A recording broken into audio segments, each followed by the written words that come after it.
اللهم بارك لنا في رجب وشعبان হে আল্লাহ, তুমি রজব এবং আগত শাবানের বরকত দাও আর রমজান পর্যন্ত হায়াত তোমার পৌঁছে দাও। আলহামদুলিল্লাহ, আল্লাহ তাআলা আমাদেরকে রজব দিয়েছেন, শাবান দিয়েছেন। আল্লাহ তাআলা রজব এবং শাবানে তার মাবরুর বান্দাবান যত নিয়ামত দান করেছেন, আল্লাহ যেন মেহরবানি করে আমাদের কোথায় দান করেন। আলহামদুলিল্লাহ, আল্লাহ তাআলা আমাদেরকে অন্তত এই রমজানটা পর্যন্ত পৌঁছে দিয়েছেন। আজকে প্রসঙ্গ মাসের গুরুত্ব সম্পর্কে আল্লাহ তাআলা কালামে হাকিমে বর্ণনা করছেন যে রমজান সেই মাস যেই মাসে আল্লাহ কোরআন নাযিল।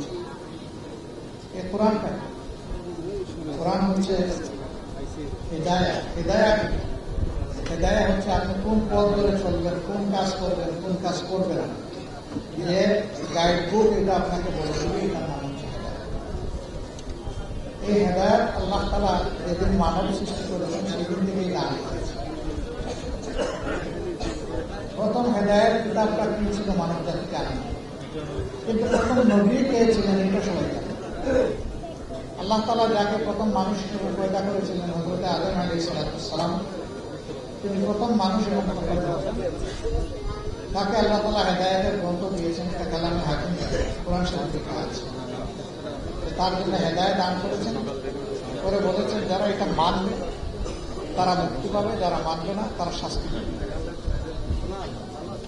কিন্তু আল্লাহ তাআলা যখন আদম আলাইহিস সালামের সত্তা পয়দা করলেন তখন সমস্ত ফেরেশতাদেরকে তলব করেছেন।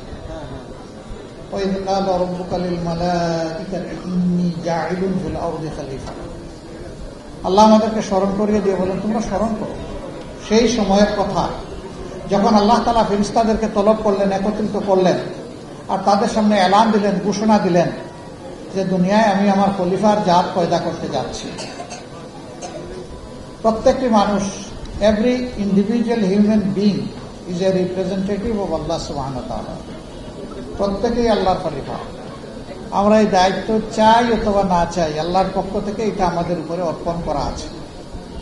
এখন এই দায়িত্ব যারা সঠিকভাবে পালন করবেন আল্লাহ তাআলার সন্তুষ্টি, ভালোবাসা তারা হাসিল করবেন। যারা এই দায়িত্ব পালন করতে পারবেন না, ব্যর্থতার জন্য তাদেরকে আল্লাহর মুখোমুখি হতে হবে। আল্লাহ তাআলা স্মরণ করিয়ে দিয়ে বলেছেন ইন্না ইলাইনা ইয়াবাহুম সুম্মা ইন্না আলাইনা হিসাবাহুম। তোমাদেরকে আমার দিকেই ফিরে আসতে হবে, ফিরিয়ে আনা হবে। তোমাদের এসকেপ করা, পালিয়ে যাওয়া কোনো জায়গা নাই, আমার সামনে হাজিরা দিতে হবে সবাইকে। আর সেই দিন তোমাদের কাছ থেকে আমি যে হুকুম তোমাদের প্রতি করেছিলাম তা কিভাবে তোমরা পালন করেছো তার হিসাব নেওয়া আমার দায়িত্ব। আমি সেই হিসাব অনুযায়ী তোমাদেরকে তোমাদের পাওনা দিব। ফামান ইয়ামাল মিসকালা যাররাতিন খাইরান ইয়ারা ওয়ামান ইয়ামাল মিসকালা যাররাতিন শাররান ইয়ারা। যে অতি সূক্ষ্মাতি সূক্ষ্ম অল্প পরিমাণ নেকি নিয়ে, ভালো কাজ নিয়ে আমার কাছে আসবে, আমি সন্তুষ্ট চিত্তে তাকে তার পাওনা সমঝাই দেব।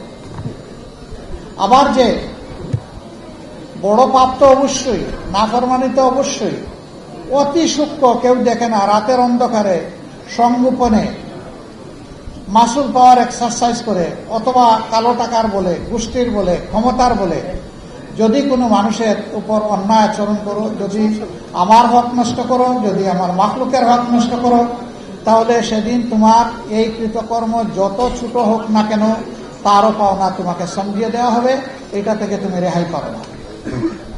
তার মানে হচ্ছে ছোট বড় সব কিছুর পাওনা আল্লাহর জিম্মায় মজুদ রয়েছে। মানুষকে at the day of final judgement, শেষ বিচারের দিনে মানুষের হাতে এটা আল্লাহ তুলে দেবে। মানুষের অবস্থা সেদিন দুই ভাগে বিভক্ত। একদল মানুষ আল্লাহর দরবারে দাঁড়াবে, তাদের ঝলক থাকবে, রাব্বুল ইজ্জত তাদের দিকে সন্তুষ্টি এবং রাহমার দৃষ্টি দিয়ে তাকাবেন। আরেকদল মানুষ ধুলামলিন, অপদস্থ, হাঁটু গড়ে মাথা নত করে বসবে। তাদেরকে তাড়িয়ে আনবে ফেরেশতারা, এনে আল্লাহর দরবারে হাজির করবে। সেই লোকগুলার দিকে আল্লাহ তাআলা তার রহমতের নজর নিক্ষেপ করবেন না।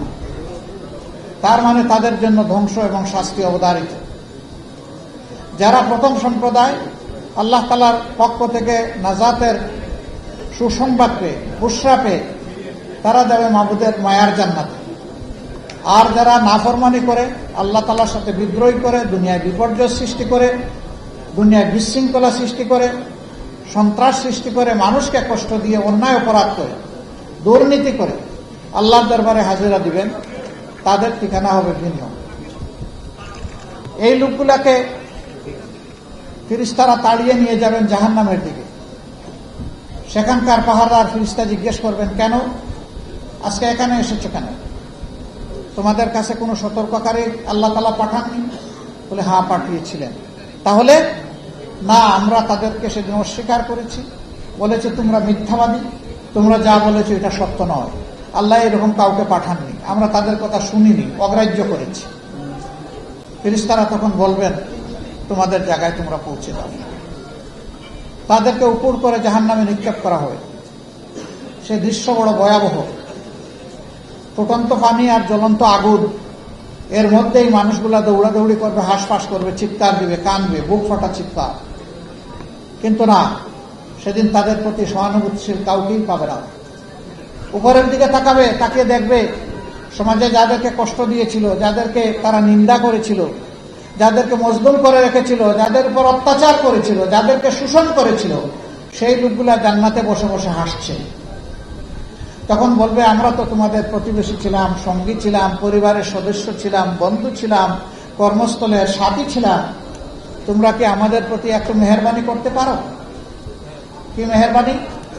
আমাদের উপর একটু ঠান্ডা পানি ঢেলে দাও, অথবা আল্লাহ যে রিজেক তোমাদেরকে উত্তম রিজেক দান করেছেন সেখান থেকে কিছুটা আমাদের জন্য পাঠাও। তখন আল্লাহর এই নেক বান্দারা বলবেন, তোমাদের কর্মের ফলই তোমরা ভোগ করছো, আজ আমাদের তোমাদের জন্য করার কিছুই নেই। দুনিয়ায় যখন ছিলাম তোমাদেরকে বুঝিয়েছি, তোমরা আমাদের কথা শোনো না, আজকে আমরা তোমাদের কোনো উপকারে আসতে পারবো না। জাহান্নামে গিয়ে দেখবে কিছু মানুষের সাথে মোলাকাত হবে, বলবে, আপনারা না বড় অভিজাত ছিলেন, বড় পাওয়ারফুল ছিলেন সমাজে, আপনাদের কথা শুনে তো আমাদের সর্বনাশ হয়েছে। হে আল্লাহ, এই দুষ্ট লোকগুলাই আমাদের ক্ষতি করেছে, এদেরকে তুমি দ্বিগুণ শাস্তি দাও। তখন ওই লোকগুলা, সমাজে যারা মানুষকে বিপদে পরিচালিত করেছিল, এরা বলবে, আমরা কেবল ডাক দিয়েছিলাম, তোমরা আমার কথা শুনলে কেন? আল্লাহ তো তোমাদেরকে ভালো মন্দ বাস বিচারের বিবেক দিয়েছিলেন, সুতরাং আজকে আমাদের নিজেরও কোনো উপকার করতে পারবো না, তোমাদেরও কোনো উপকার করতে পারবো না। আল্লাহ তাআলা বলবেন, উভয়ের জন্য ডাবল শাস্তি। তুমি যার জন্য ডাবল শাস্তি কামনা করেছো, তোমাকে বিপদগামী করার জন্য তার জন্য ডাবল শাস্তি, আর তোমাকে বিবেক দেওয়ার পরে বিবেক অনুযায়ী চলো নাই, তুমি অন্ধ হয়ে ওকে অনুসরণ করেছো, এই জন্য তোমার জন্য ডাবল শাস্তি। উভয় ডাবল শাস্তি ভোগ করবে। আচ্ছা, এই মানুষগুলা যদি শাস্তি ভোগ করে জাহান্নামের, আমাদের কোন লাভ হবে? কিন্তু এই মানুষগুলা যদি জাহান্নামের আগুন থেকে বেঁচে যায়, আমাদের কোনো ক্ষতি হবে? নিশ্চয়ই ক্ষতি হবে না। মহান আল্লাহ তাআলার দরবারে দোয়া করি, আল্লাহ যেন অন্তত আমাদের এই জমিন, এই ওয়াতন, এই দেশের সমস্ত মানুষগুলোকে তার নিয়ামত ভরা হেদায়েত দান করে, এবং তার অংশীদার যেন আল্লাহ আমাদেরকেও করেন, আমাদেরকেও যেন হেদায়েতের এই নিয়ামত থেকে আল্লাহ বঞ্চিত না করে। আল্লাহ যদি সমস্ত মানুষগুলোকে হেদায়েত মানে ন্যায়পথের দিশা, এটা যদি সবাইকে আল্লাহ দিয়া দেন, আমরা বড় খুশি হব। একটা সংসদ নির্বাচন হয়েছে, এখন শাসকের কাজ কি? আল্লাহ তাআলা এটা আমাদেরকে স্মরণ করিয়ে দিয়েছেন। আর আমাদের খতিবগণ, ইমামগণ প্রতি জুম্মায় সেটা আমাদেরকে স্মরণ করায় দেন। ইন্নাল্লাহা ইয়া'মুরুকুম বিল আদলি ওয়াল ইহসান।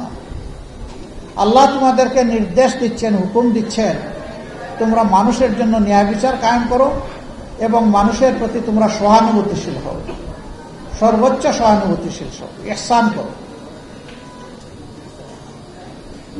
ওয়া ইতাইজিল কুরবা, আর যারা তোমাদের আপনজন তাদের হক তাদেরকে দাও। ওয়া ইয়ানহা আনিল ফাহশা ওয়াল মুনকার, আর সমাজে যত অপকর্ম আছে, নির্লজ্জতা আছে, এগুলা রুখে দাও, ঠেকিয়ে দাও, বন্ধ করে দাও। ওয়াল বাগ, বেশরমি যত কাজ আছে, বকিয়ে যাওয়ার যত ব্যাপার আছে, সেগুলা থেকে মানুষকে বুঝাইয়া তোমরা বিরত রাখো। আমরা আমাদের সরকারের কাছে তাই প্রত্যাশা করি। দেশবাসীর পক্ষ থেকে আমরা সরকারকে অনুরোধ জানাবো, আল্লাহ তাআলার এই বিধানের প্রতি আপনারা, সংখ্যাগরিষ্ঠ এই মুসলমানের দেশে আমরা আশা করব আপনারা সম্মান প্রদর্শন করবেন। যদি আপনারা আল্লাহর বিধানের প্রতি সম্মান প্রদর্শন করেন, তাহলে আল্লাহ তাআলা আপনাদেরকে সম্মানিত করবেন। কিন্তু যদি আপনারা এ পথে না হাঁটেন, তাহলে দেশেরও ক্ষতি হবে, আপনাদেরও ক্ষতি হবে। আমরা মন গড়া কোনো কথা বলছি না, মাবুদের বিধান অনুযায়ী আপনাদেরকে আহ্বান জানাচ্ছি। আমরা এই দেশকে ভালোবাসি, দেশের মানুষকে ভালোবাসি। আপনারা ওই দেশের নাগরিক, আমরা ওই দেশের নাগরিক। আমরা প্রত্যেকটি নাগরিককে সম্মান করার পক্ষে, ভালোবাসার পক্ষে। আসুন একটা ভালোবাসার পরিবেশ আমরা সমাজে সৃষ্টি করি। হিংসা, হানাহানির, দলীয় সংকীর্ণতার রাজনীতির গণ্ডি থেকে আমরা বের হয়ে আসি। আজকে পবিত্র এই রমজানের দিনে আমি আহ্বান জানাবো, শুধুমাত্র দলীয় পরিচিতির কারণে আল্লাহর একজন বান্দা কিংবা বান্দি যেন জুলুমের শিকারে পরিণত না হন। এটা যদি করা হয়, এটা হবে ইতিহাসকে অগ্রাহ্য, অমান্য, শ্রদ্ধা করার সামিল। অতীতে যারা যে যুগে যখন এটা করেছেন, তারা ঠিক মতোই আল্লাহ তাআলার পক্ষ থেকে পাওনাটা তারা বুঝে পেয়েছে। আমরা আশা করব সরকার আল্লাহ তাআলার সন্তুষ্টভাজন কাজগুলা করবে। যে কাজে আল্লাহ তাআলা অসন্তুষ্ট হন, সেই কাজ থেকে নিজেরা বিরত থাকবে এবং দেশবাসীকে রক্ষা করার তারা চেষ্টা করবে। সম্মানিত সুধীমণ্ডলী এবং আইতামবৃন্দ, আমরা একটা দায়িত্বশীল দল হিসাবে আমরা আল্লাহ তাআলার কাছে দোয়া করি, আল্লাহ তাআলা যে কারণে এই রোজা আমাদেরকে উপহার দিয়েছেন, তার সঠিক শিক্ষা এবং বারাকাত যেন আমরা পাই এবং এদেশের মানুষ যেন পায়, সমস্ত রোজাদাররা যেন পায়। আল্লাহ তাআলা এই রোজা আমাদের জন্য ফরজ করেছেন। আমাদের পূর্বপুরুষদের উপরে, অন্য নবীগণের উপরেও রোজা ফরজ ছিল, তাদের উম্মতের উপরে ফরজ ছিল। কেন? আল্লাহ তাআলা বলেছেন লাআল্লাকুম তাত্তাকুন। এক মাস এই রোজা অনুসরণ করার মাধ্যমে আশা করা যায় তোমরা আল্লাহকে ভয় করার জন্য তোমাদের দিলকে প্রস্তুত করবে, তোমরা আল্লাহকে ভয় করবে, এই নিয়ামতটা তোমরা হাসিল করবে।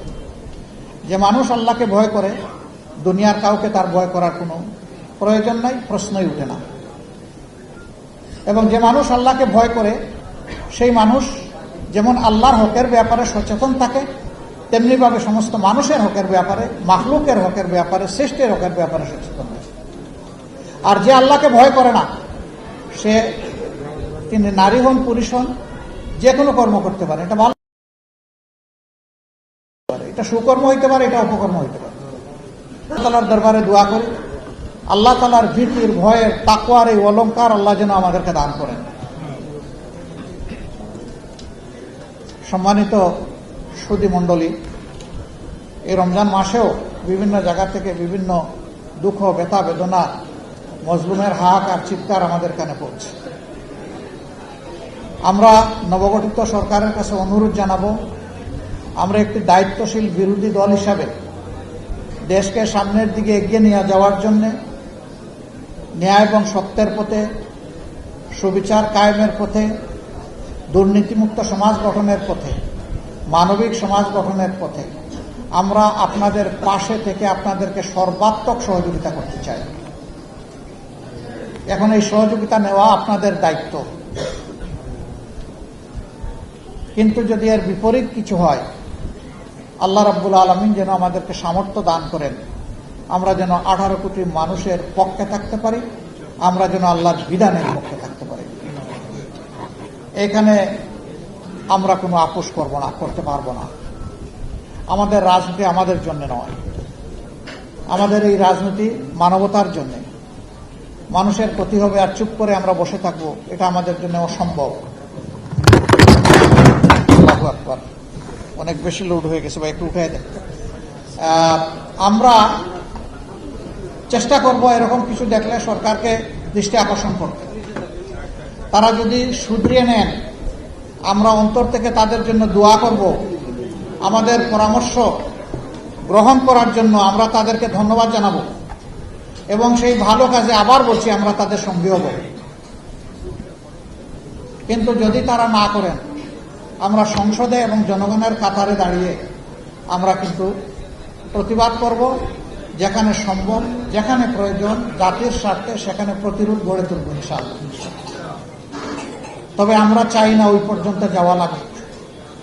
আমরা চাই সরকারি দল, বিরোধী দল মিলেমিশে উদার মানসিকতা নিয়ে প্রত্যেকটি নাগরিককে সম্মান করে তার অধিকার যেন আমরা নিশ্চিত করতে পারি।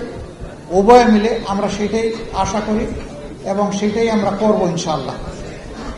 কিন্তু আমরা একা চাইলেও সব হবে না। প্রধান দায়িত্বটা হবে সরকারি দলের।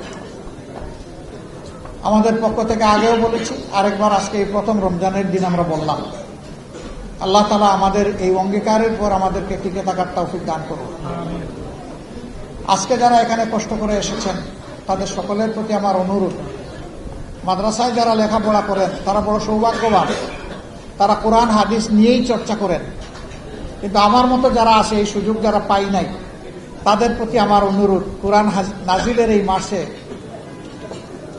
প্রতিদিন যদি এক পারা করে বাংলা অর্থ সহ কোরআনটা আমরা পড়তে পারি, আমরাই উপকৃত হব, আমরা হেদায়েতের দিশা পাবো ইনশাআল্লাহ। এরপরে আরো চর্চা করেন, আরো গভীরভাবে অনুসন্ধান করেন, তা আরো আপনার কপাল খুলবে। এই কোরআন নাজিলের মাসে কোরআনের সাথে আমরা যেন বন্ধুত্বের সম্পর্ক গড়ে তুলতে পারি, আল্লাহ তাআলা আমাদেরকে এই তৌফিক দান করুন। বাকি জিন্দেগি কোরআনকে বুকে ধারণ করে, কোরআনের শিক্ষাকে গ্রহণ করে আমরা যেন পথ চলতে পারি, আল্লাহ এই তৌফিক দান করুন। এই কোরআনকে বুকে নিয়ে যেন দুনিয়া থেকে বিদায় নিতে পারি। বরজখে কোরআন যেন আমাদের সঙ্গী হয়। আদালতে আখেরাতে কোরআন, রমজান এবং রাসূল করিম সাল্লাল্লাহু আলাইহি সাল্লামের শাফায়াত যেন আমাদের নসিব হয়। মহান মুবিদের দরবারে এই আরজ রেখে আপনাদের সকলকে আমাদের দাওয়াতে সাড়া দিয়ে এখানে আসার জন্য আন্তরিক কৃতজ্ঞতা এবং ধন্যবাদ জানিয়ে, বিশেষ করে আমার এতিম বন্ধুদের জন্য দোয়া করি, এদের প্রত্যেকের ভিতর থেকে আল্লাহ যেন মণিমুক্তা বের করে আনেন। তারা যেন ভবিষ্যতে এই দেশ গড়ার গুরুত্বপূর্ণ অবস্থানে থাকে। তারা পরিবার, দেশ, জাতিকে যেন তারা সম্মানিত করতে পারে, উজ্জ্বল করতে পারে। আল্লাহ যেন তাদেরকে সেইভাবে কবুল করেন, সামর্থ্য দান করেন।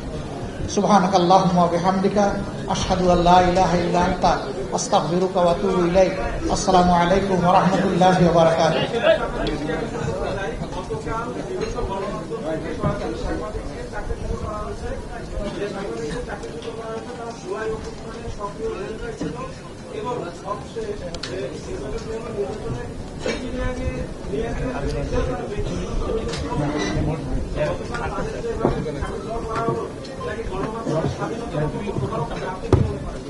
এটা গণমাধ্যমের স্বাধীনতার উপর নির্লজ্জ হস্তক্ষেপ।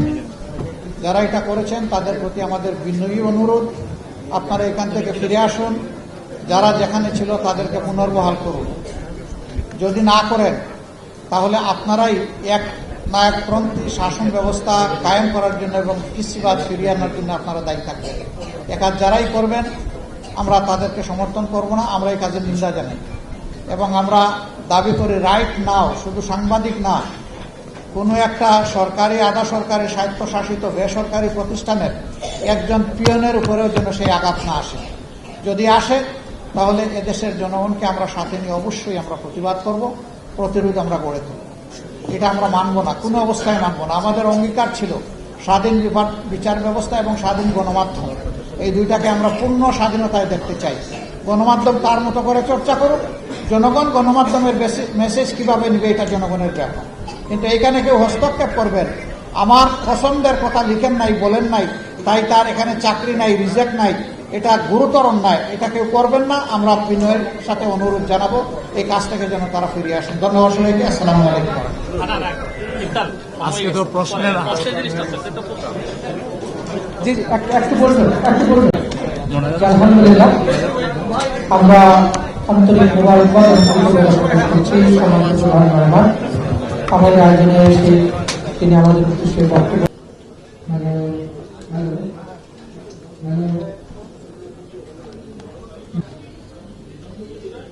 ভালো আছেন? আপনারা আমার দাদুদেরকে নিয়ে আসছেন, আল্লাহ আপনাদের ইজ্জত বাড়িয়ে দিলেন। আমার দাদুদেরকে আল্লাহ বড় করবে। আসসালামু আলাইকুম।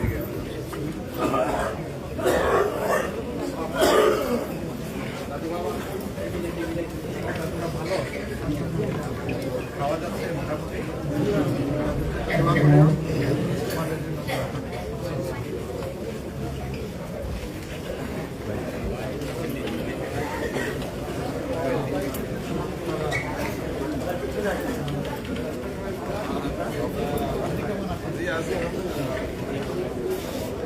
দোয়া করি একটু, আমাদের জন্য অনেক দোয়া থাকবে।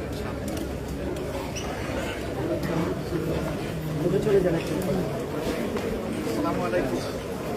আমার দাদুদেরকে আপনি নিয়ে আসছেন, আল্লাহ আপনার ইজ্জত বাড়িয়ে দিন। দাদুরা কেমন আছে? সবাই ভালো আছো? দোয়া করি আমার জন্য, আমাদের জন্য অনেক দোয়া থাকবে ইনশাআল্লাহ।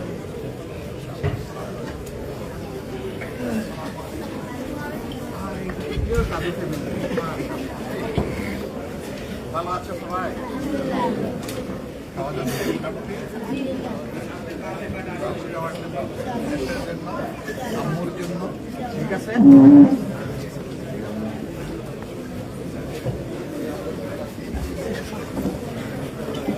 আসসালামু আলাইকুম।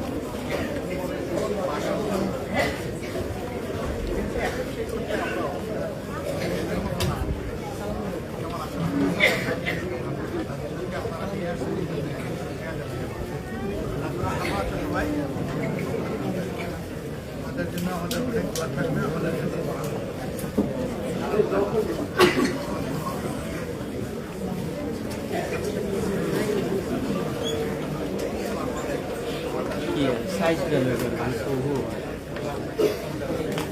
আমার দাদুরা কেমন আছে সবাই? ভালো আছো? আমাদের জন্য আমাদের অনেক দোয়া, আমাদের জন্য দোয়া করবে।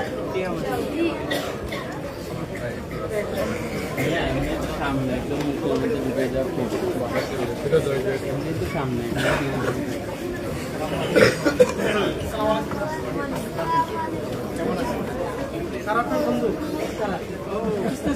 বন্ধুরা কেমন আছো? কি বলবো, বন্ধু বলবো না দাদু? দাদু বন্ধু দুটাই খাবো।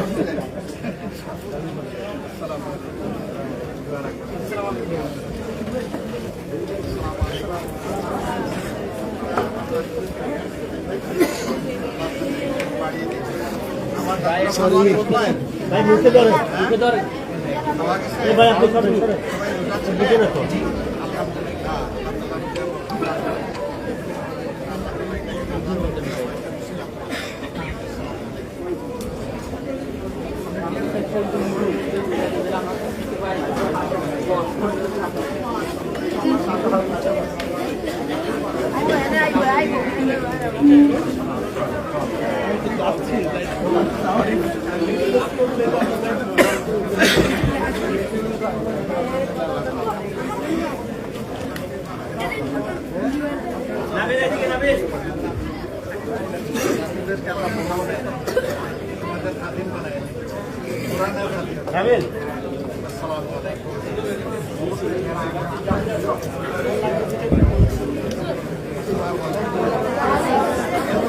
আরেকটা বাগান দেখেছি,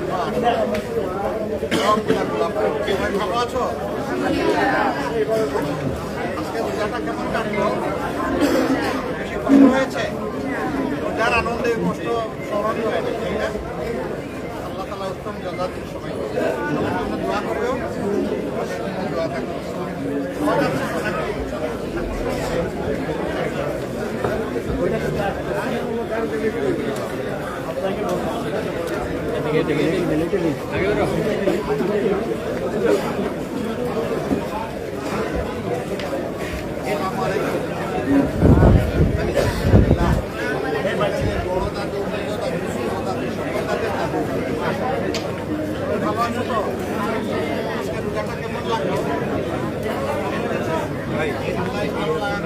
আমাদের ওখানে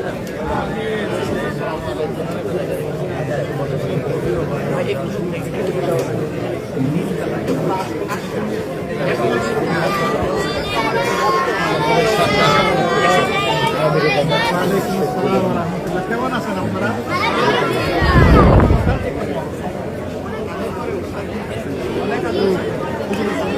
তাই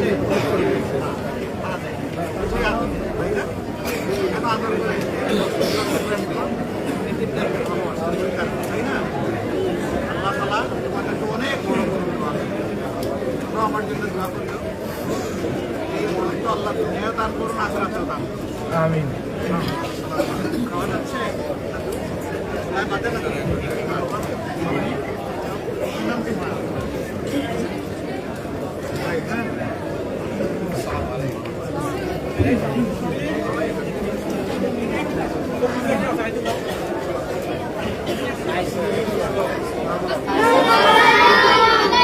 আমার দাদুদেরকে আপনি নিয়ে আসছেন, আল্লাহ আপনার ইজ্জত বাড়ায় দিন। দাদুরা সব কেমন আছেন? আলহামদুলিল্লাহ, আমিও ভালো আছি। খাওয়া গেল?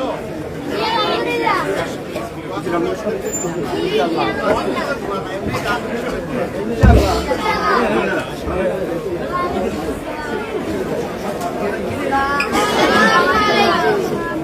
আমার দাদুদেরকে আপনারা নিয়ে আসেন। দাদুরা সব কেমন আছো? দাদার কেমন লাগলো? আজকে রোজা ভালো লেগেছে? এর বিনিময়ে আল্লাহ দুনিয়া আখিরাত আমাকে সুন্দর করে দিন। জাহান্নামের আগুন আল্লাহ দূর করে দিন। জাহান্নামের আগুন আল্লাহ আমাদের জন্য নেবে। এবং আমরাও যাদেরকে ভালোবাসি আল্লাহর জন্য, আল্লাহ তাদের জন্য অনুরূপ মেহেরবানি দান করেন।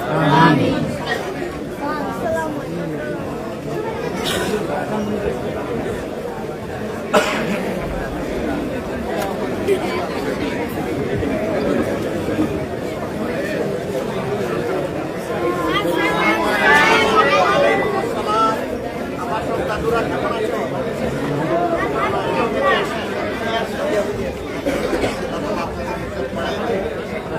অনেক মায়া করবেন। দাদুরা খাওয়া গেছে? অসুবিধা হয় নাই তো? আমার জন্য একটু দোয়া করলো। আমার জন্য একটু দোয়া করবো তোমাদের জন্য। আমি দোয়া করি তোমাদের জন্য। কোরআনের হাদিস জানতে পারি ইনশাআল্লাহ। আসসালামু আলাইকুম।